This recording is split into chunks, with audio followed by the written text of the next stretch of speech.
És külön-külön.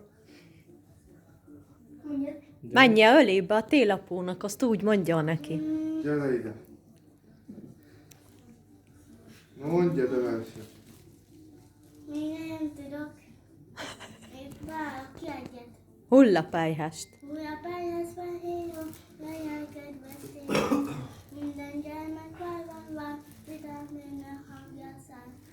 Babzákodban minden jó, piros hajmalmot gyógyó.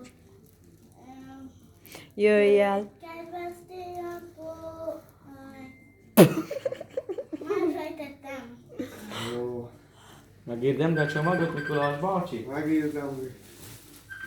És reméljük, hogy jó kisgyerek leszel. Már másik télapónak is megíteni. Jó. A másik is jött tehát. Nem, ez és te jössz első. Most te jössz. Télapó itt van, hó a subája, jég a cipője, leng a szakála, zsák, teli zsák, piros árma aranyák, két szármas húzta, szárrepítette, gömbölyű zsákját, 100 fele vitte, zsák, teli zsák, piros árma aranyák.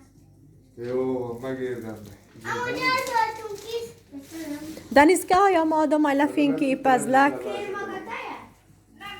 Most nem kérek, hanem sokat ittam.